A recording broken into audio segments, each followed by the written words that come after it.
आपको स्वागत है मेरे YouTube चैनल आरजे ज्ञान क्लासेस में। तो ये है स्टाफ एंड वेलफेयर इंस्पेक्टर का, जो कि लेवल 6 में होता है। ये हुबली डिवीज़न का क्वेश्चन है। इसके 1 से लेके 25 तक के जो क्वेश्चन थे उसका एक्सप्लेन पार्ट 1 वाले वीडियो में कर दिया गया है। इसमें 26 यानी 26 से हम लोग शुरू करेंगे। तो चलिए शुरू करते हैं 26 नंबर से। 26 नंबर क्वेश्चन है। इसमें who are not eligible for CGA। CGA का मतलब हो गया कंपनसेशन ग्राउंड अपॉइंटमेंट, जो कि किसी भी रेल कर्मचारी की असमय रिटायरमेंट से पहले मृत्यु यदि हो जाती है तो उसे एक कंपनसेशन ग्राउंड पर एक रेलवे में एक नौकरी देने का प्रावधान है। तो उसी को CGA कहा जाता है। और CGA का मतलब हो गया कंपनसेशन ग्राउंड अपॉइंटमेंट। इसमें मैक्सिमम लेवल 7 तक का अपॉइंटमेंट दिया जाता है, जो कि SSC का पोस्ट होता है, senior section engineer. CGA appointment के तहत दिए जाते हैं। लेकिन है कि इसकी जो योग्यता है वो होनी चाहिए CGA लेने वालों की। BTech का ये जो कोर्स है उन्होंने कंप्लीट किया हो तो उनको लेवल 7 में जगह दी जा सकती है। लेवल 6 में JEE का पोस्ट भी डायरेक्ट जो CGA अपॉइंटमेंट के तहत दिया जाता है। इसमें है कि पॉलिटेक्निक से डिप्लोमा ये कोर्स आपको कंप्लीट होना चाहिए। उसी तरह लेवल 5 में जो मिनिस्ट्रियल कैडर के जो ये होते हैं क्लर्क होते हैं, लेवल 2 के क्लर्क होते हैं, या मैकेनिकल में ग्रुप D लेवल के, या लेवल 2 में मैकेनिकल में टेक्नीशियन 3, इस तरह के कई पोस्ट हैं जो CGA के तहत दिए जाते हैं। तो मैक्सिमम इसका जो लेवल होता है वो लेवल 7 होता है। और ये 7 नंबर लेवल देने का जो अधिकार होता है वो GM के पास होता है। ये 6 नंबर का जो लेवल है, जो JEE जिसके अंतर्गत आते हैं, वो DRM या CWM के अंतर्गत ये दिया जा सकता है। उसके बाद जो ये मास्टर सर्कुलर है जो CGA का, यानी कंपनसेशन ग्राउंड का जो रेलवे का जो मास्टर सर्कुलर है, वो 16 नंबर मास्टर सर्कुलर के अंतर्गत आता है। ये भी क्वेश्चन बन सकता है और बना भी है। तो और जी CGA है कई तरह से हैं। जैसे यदि मेडिकल अनफिटनेस है, ठीक है, तो उसके आधार पर भी CGA दिए जाते हैं। कोई कर्मचारी मेडिकल रूप से बिल्कुल अनफिट हो गया हो और ऐसा कंडीशन हो कि किसी भी प्रकार की नौकरी करने में असमर्थ हो और रिटायरमेंट की उसको तुरंत आवश्यकता हो, ऐसे केस में भी CGA अपॉइंटमेंट दिया जाता है। या मिसिंग, कोई कर्मचारी यदि मिसिंग हो गया हो, ठीक है, तो मिसिंग के 2 ईयर्स के बाद वो CGA अपॉइंटमेंट देने का ये है, प्रोविज़न है। लेकिन FIR जिस डेट में लिखाया होगा मिसिंग का, उस डेट से 2 साल के बाद जो ये CGA अपॉइंटमेंट दिया जा सकता है। लेकिन शर्त है कि उसका जो सर्विस वो 2 साल से ज़्यादा होना चाहिए, उसका सर्विस बचा हुआ होना चाहिए। ऐसा नहीं कि 2 साल ही सर्विस बचा हो और कर्मचारी गायब हो गया हो, ठीक है। तो इसलिए 2 साल से ज़्यादा सर्विस बचा हुआ होना चाहिए। ये और जब गायब होने वाला जो कर्मचारी है वो किसी प्रकार का टेररिस्ट वगैरह ये जो है एक्टिविटी उसमें इन्वॉल्व ना होना चाहिए, तभी आपको CGA अपॉइंटमेंट पूरी जांच छानबीन के बाद दी जाती है। तो ये कंपनसेशन ग्राउंड है, ठीक है। कर्मचारी कोई विदेश न चला गया हो, ठीक है, या टेररिस्ट अटैक जो टेररिज्म जो होता है, आतंकवाद विरोधी जो होते हैं आतंकवाद से रिलेटेड, उसमें इन्वॉल्व ना हो तो CGA अपॉइंटमेंट दिया जाता है मिसिंग के केस में। तो ये आपको याद रखना है। इसमें आपके जो डिपेंडेंट हैं, पत्नी है, पुत्र है, बेटा है, इन सबको CGA अपॉइंटमेंट दिया जाता है। तो पूछ रहा था कौन सा पात्र नहीं है, इस सबको मिल सकता है CGA अपॉइंटमेंट, ठीक है। इसका आंसर हो जाएगा D। 26 नंबर क्वेश्चन का आंसर हो जाएगा D। और यदि आप चैनल पर नए हैं तो चैनल को सब्सक्राइब कर लीजिएगा। और वीडियो यदि आप पसंद आए तो वीडियो को लाइक ज़रूर कीजिए। और भी जो वीडियोज़ हैं उसको देखने के लिए आपको सब्सक्राइब कर लेंगे तो जो नोटिफिकेशन है वो आपको मिलता रहेगा।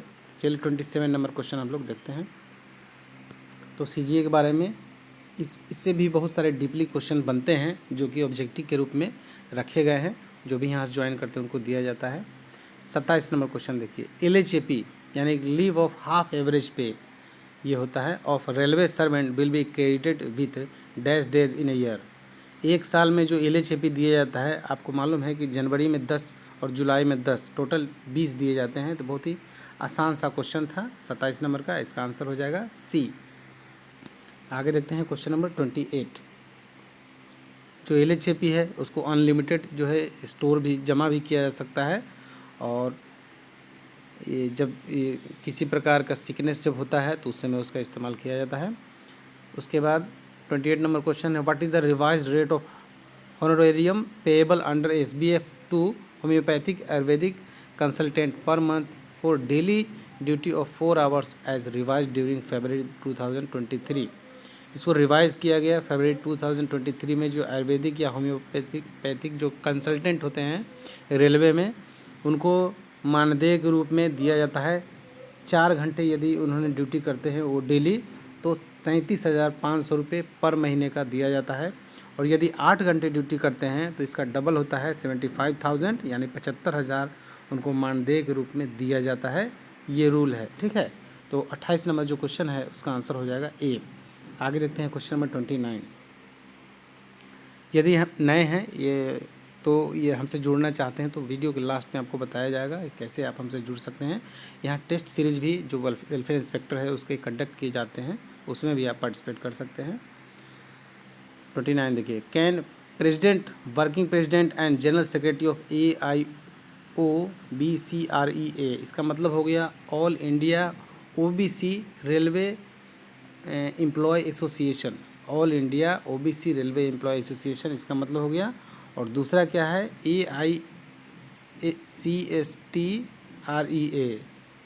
तो इसका मतलब हो गया all India SC/ST railway employ association. यदि इसके प्रेसिडेंट हैं या वर्किंग प्रेसिडेंट हैं या जनरल सेक्रेटरी हैं तो उनको राजधानी या शताब्दी ट्रेनों में यात्रा करने का अनुमति है। ये बिल्कुल सही बात है, इसका आंसर हो जाएगा ए।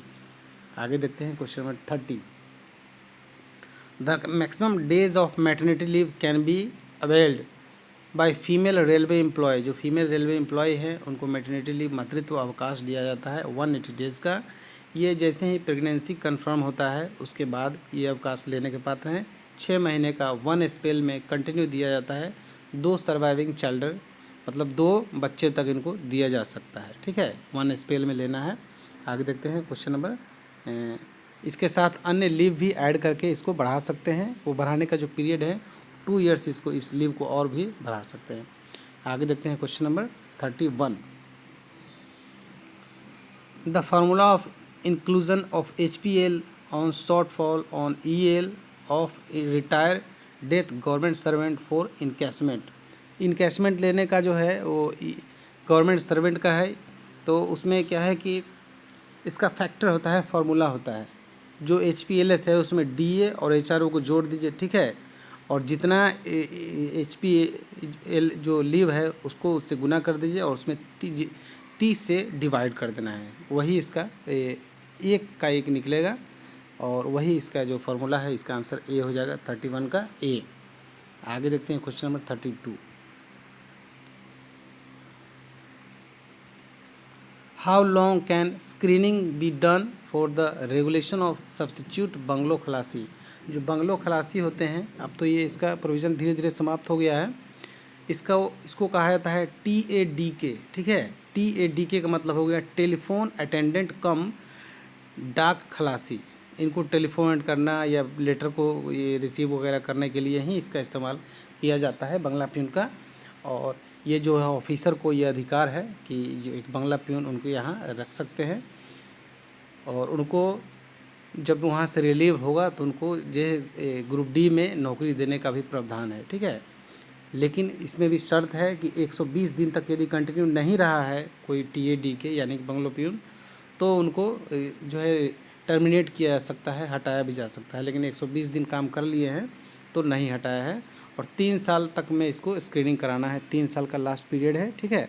हालांकि बहुत लंबे समय तक भी बहुत जो TADK है उन्होंने काम किया है, लेकिन 3 साल का इसका स्क्रीनिंग तब तक की जा सकती है, 3 साल, ठीक है। आगे देखते हैं क्वेश्चन नंबर, इसका ए आंसर हो जाएगा ए। आगे देखते हैं question number 33। How many hours of rest is permissible to a running staff for less than 5 hours duty out of headquarter. Headquarter से बाहर 5 घंटे की ड्यूटी के लिए रेस्ट आवर्स है। जितना वर्किंग आवर्स है उसमें 1 घंटा ऐड करके वही रेस्ट आवर्स है। इसका आंसर ए हो जाएगा। आगे देखते हैं question number 34। What is the percentage of additional quantum of pension for 94 years old pensioner. जो 94 ईयर्स जिनका एज हो जाएगा पेंशनर्स का, उनके लिए कुछ एक्स्ट्रा पेंशन का प्रावधान है। जैसे ही 80 ईयर्स के बाद ही एक्स्ट्रा पेंशन का प्रावधान हो जाता है। 80 ईयर्स यदि कंप्लीट कर लिए हैं तो 80 से लेके 85 तक यदि कोई रेल कर्मचारी है और पेंशनर है तो उसको 20% एक्स्ट्रा पेंशन मिलेगा, ठीक है। उसके बाद 85 से लेके 90 तक अगर हैं तो 30% एक्स्ट्रा मिलेगा। 90 से लेके 95 तक हैं तो 40% एक्स्ट्रा मिलेगा। 95 से लेके 100 तक अगर एज है, 100 से कम है तो 50% एक्स्ट्रा मिलेगा। 100 जैसे ही प्लस हो गया एज किसी पेंशनर का तो डबल पेंशन मिलेगा, यानी 100% एक्स्ट्रा पेंशन मिलेगा। तो ये प्रोविज़न है, रूल है। तो इसमें पूछ रहा था 94, तो 94 आता है 90 से लेकर 95 के बीच में, और जो कि 40% एक्स्ट्रा पेंशन मिलता है, ठीक है। आगे देखते हैं question number 35। Under which DAR rules is common proceeding where more than one employ is involve initiated. मतलब किसी भी जो डिसिप्लिन अपील रूल के तहत आने वाले किसी भी चीज़ में एक से ज़्यादा कर्मचारी यदि इन्वॉल्व है तो उनको कॉमन प्रोसीडिंग उसका सभी को सामूहिक रूप से चलाया जाता है रूल्स, और उसमें केस चलाया जाता है, तो उसी को कॉमन प्रोसीडिंग कहा जाता है। उसका रूल नंबर 13 में वर्णन किया गया है, एक्सप्लेन किया गया है डिसिप्लिन अपील रूल का, रूल नंबर 13, ठीक है। तो इसका आंसर हो जाएगा ए। आगे देखते हैं क्वेश्चन नंबर 36।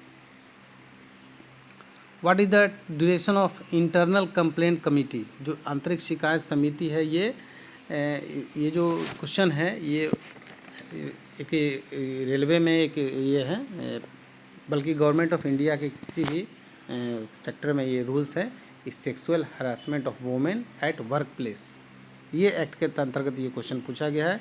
इसमें इंटरनल कमेटी एक होता है जो कि जोनल लेवल पर होता है और डिविजनल लेवल पर भी होता है रेलवे में।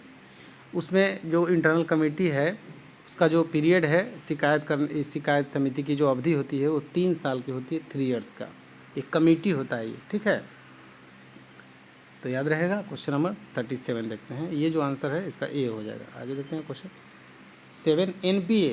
NPA होता है नॉन प्रैक्टिसिंग अलाउंस।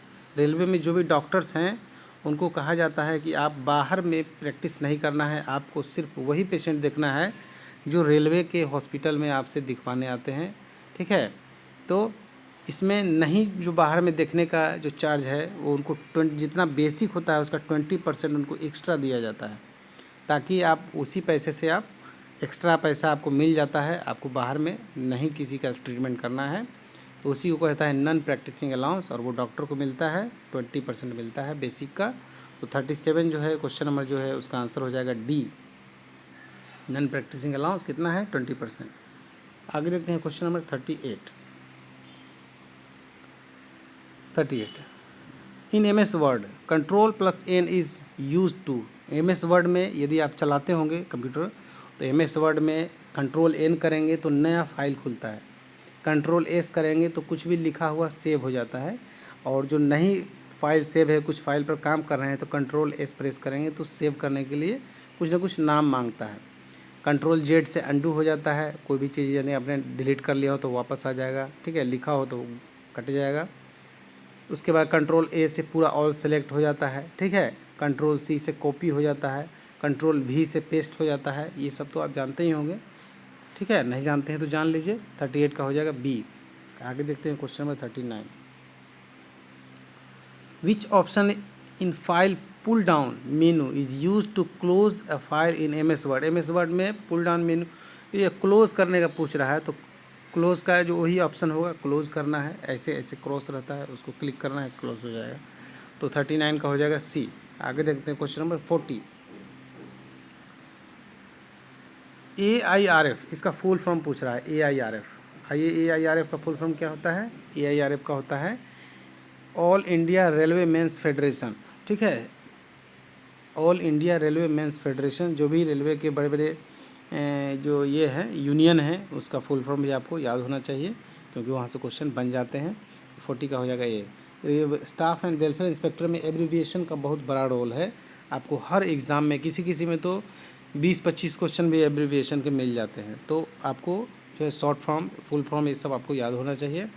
41 का है, जो भी मटेरियल यहाँ से दिए जाते हैं सब उस तरह का एब्रीविएशन भी आपको दिया जाता है। 41 देखिए, in the question paper of examination conduct for selection question for about -% of the total marks allotted should be official language policy and rules. मतलब ये है कि किसी भी तरह के डिपार्टमेंटल एग्ज़ाम जो आयोजित किए जाते हैं उसमें राजभाषा नीति और नियम से कितने प्रश्न होने चाहिए। तो जो भी जितना भी प्रश्न होगा उसका 10% राजभाषा से देना चाहिए। यदि आपने 50 क्वेश्चन का ही टेस्ट लेना है, जैसे समस्तीपुर वर्कशॉप में सिर्फ 50 क्वेश्चन का ही ज़्यादातर एग्ज़ाम होता है, तो उसको 5 क्वेश्चन, इसका 10% 5 हो गया, टोटल 55 होंगे, 5 राजभाषा के होंगे। जहाँ 100 क्वेश्चन का एग्ज़ाम होता है वहाँ 10 राजभाषा के होंगे, तो यानी 10 उसका 10% हो गया। तो आपको याद रखना है इसका क्या है 10%, या 100 में 10, 42 देखिए।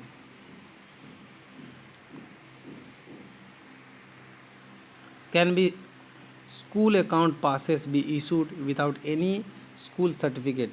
स्कूल जो अकाउंट का जो पास होता है बिना स्कूल सर्टिफिकेट के दिया जा सकता है क्या? तो इसमें रूल है कि दिया जा सकता है, लेकिन क्या है कि but school certificate must be submitted within 1 month after issuance of pass. लेकिन जो है जारी पास जिस डेट में जारी होगा उसके 1 महीने के भीतर स्कूल का जो प्रमाण पत्र है वो जमा करना होगा। तो इसका आंसर हो जाएगा ए। आगे देखते हैं क्वेश्चन नंबर 43। इसमें पूछ रहा है CLW आप जानते हैं चितरंजन में है, चितरंजन लोकोमोटिव वर्क्स जिसको बोला जाता है, चितरंजन लोकोमोटिव वर्क्स, ठीक है। तो ये हो जाएगा डी, इसका आंसर हो जाएगा। आगे देखते हैं क्वेश्चन नंबर 44। कॉम्फो, ये फुल फॉर्म पूछ रहा है, और ये जितने भी क्वेश्चन हैं ये ऐसे क्वेश्चन हैं जो बहुत सारे जेई के एग्ज़ाम के लिए भी बहुत ही यूज़फुल है। तो कॉम्फो का जो फुल फॉर्म होता है वो होता है central organisation for modernisation of workshop. ये क्या करता है? मॉडर्नाइजेशन ऑफ वर्कशॉप को विकास करने के लिए, मॉडर्नाइजेशन करने के लिए, अच्छे प्रोडक्शन करने के लिए जो भी संभव हो प्रयास ये कॉम्फो के द्वारा किया जाता है। और जो कॉम्फो है इसका हेडक्वार्टर है दिल्ली में, और ये 1979 में इसका स्थापना किया गया था, 1979 में। तो इसका आंसर हो जाएगा सी। आगे देखते हैं क्वेश्चन नंबर 44 तो हो गया। 45 देखते हैं, कॉम्फो वाला हो गया। 45। कोर का फुल फॉर्म क्या होता है? कोर का होता है central organisation for railway electrification. ये जो है डीजल इंजन से इलेक्ट्रिक इंजन को जल्द से जल्द जो है डीजल इंजन को हटाया जाए और इलेक्ट्रिक इंजन को लाया जाए। इलेक्ट्रिक इंजन चलने के लिए इलेक्ट्रिफिकेशन के जैसा एक जो है ना रेलवे लाइन भी बनाया जाए, उस दिशा में ये काम करता है। और बहुत ही अच्छा इसका रिजल्ट रहा है। मैक्सिमम जो जगह इन्होंने इलेक्ट्रिफिकेशन का काम कर दिया है और अभी बहुत ही तेज़ गति से ये काम जारी है। तो कोर का होता है जो फुल फॉर्म होता है वो central organisation for railway electrification, और इसकी भी स्थापना 1979 में ही हुई थी। इसका जो हेडक्वार्टर है वो प्रयागराज में है, ठीक है, याद रखिएगा। कोर का हेडक्वार्टर प्रयागराज, बी हो गया इसका करेक्ट आंसर। 45 देखिए, 45 हो ही गया कोर वाला, ठीक है। 46 देखते हैं। ओके चल रहा है। 46 देखिए, who is the first railway minister of independent India. स्वतंत्र भारत के पहले रेल मंत्री कौन थे? जॉन मथाई थे। ये जॉन मथाई जो है 15 अगस्त 1947 से लेकर 22 सितंबर 1948 यानी 1948 तक लगभग 1 साल ये रेलवे मंत्री, पहले रेल मंत्री थे और रेलवे मंत्री के पद पर काम किए हैं। उसके बाद इनको वित्त मंत्री बना दिया गया था, ठीक है।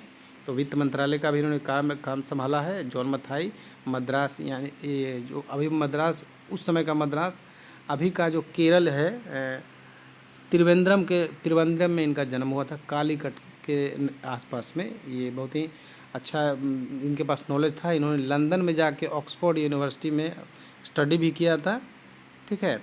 और जवाहरलाल नेहरू के प्रधानमंत्री कार्यकाल में रेल मंत्री और वित्त मंत्री का कार्यभार इन्होंने संभाला था। तो पहले जो रेल मंत्री थे वो जॉन मथाई थे। आगे देखते हैं क्वेश्चन नंबर 47। CRB का मतलब हो गया chairman railway board. Chairman railway board अभी वर्तमान में है जया वर्मा सिन्हा, ठीक है, और इसका फुल फॉर्म है चेयरमैन रेलवे बोर्ड, याद रखिएगा। 47 हो गया। 48 देखिए, who is the maximum age criteria in unreserve category level 1 of direct recruitment quota. Direct recruitment quota में अनरिजर्व कैटेगरी में एज का जो लिमिट है वो 33 साल है, 33 वर्ष, ठीक है। तो 48 का हो जाएगा ए। 49 देखिए, CRS, CRS का मतलब कमिश्नर फॉर रेलवे सेफ्टी, ठीक है। कमिश्नर फॉर रेलवे सेफ्टी या कमिश्नर ऑफ रेलवे सेफ्टी भी होता है, तो इसका डी हो जाएगा, 49 का हो जाएगा डी। 50 नंबर क्वेश्चन देखिए, What is the time limit to a male employee to reply against the complaint of sexual harassment? Sexual harassment के कंप्लेन के लिए फीमेल एम्प्लॉय का जो कंप्लेन है उस पर जो जवाब देने के लिए मेल एम्प्लॉय को समय सीमा निर्धारित किया गया है 10 डेज़, 10 दिन के अंदर जवाब देना है। तो 50 तक हम लोगों ने ये कंप्लीट कर लिया। अगला वीडियो में टोटल 50 का 50 कंप्लीट करेंगे। कुछ नए लोग हैं, यदि हमारे चैनल हमसे जुड़ना चाहते हैं, ज्वाइन करना चाहते हैं, तो हमारा जो व्हाट्सअप नंबर है 8579953472, ठीक है। ये हमारा व्हाट्सअप नंबर है, इस पर आप संपर्क कर सकते हैं। और आपको जो मटेरियल यहाँ से प्रोवाइड किया जाएगा, अगर वेलफेयर इंस्पेक्टर की तैयारी करते हैं तो टोटल मटेरियल यहाँ से प्रोवाइड कराया जाएगा, उसका 3000 फ़ी है।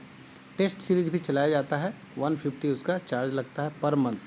यदि आप टेस्ट ही देना चाहते हैं, ये नहीं देना चाहते हैं, पहले तो रूल था कि जब तक ये नहीं देंगे टेस्ट नहीं देंगे, लेकिन अब बहुत लोगों के रिक्वेस्ट के बाद हमने ये किया है कि 200 पर मंथ पे करके आप सिर्फ टेस्ट दे सकते हैं।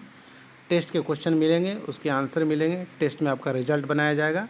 इतना संबंध हमारा और आपका रहेगा, उसके लिए 200 पे करना होगा। बाकी किसी भी प्रकार का मटेरियल या कोई अपडेशन नहीं मिलेगा। टेस्ट के क्वेश्चन में किसी प्रकार का प्रॉब्लम होता है तो उसको सॉल्यूशन करके आपको बताया जाएगा, ठीक है। इतना आपको दिया जाएगा। बाकी अगर 3000 पे करते हैं तो टोटल मटेरियल मिलेगा, 10 सेट प्रीवियस पेपर भी आपको दिया जाएगा। कुछ प्रॉब्लम होता है तो सॉल्यूशन के लिए अलग से व्हाट्सअप नंबर भी दिया जाएगा, और यहाँ से एक रोल नंबर दिया जाएगा जो टेस्ट में आपका काम आएगा। टेस्ट आप 150 पर मंथ ओनली में दे सकते हैं, ठीक है दोस्तों। धन्यवाद। अगले वीडियो हम लोग जल्द मिलेंगे, तब तक के लिए जय हिंद, धन्यवाद।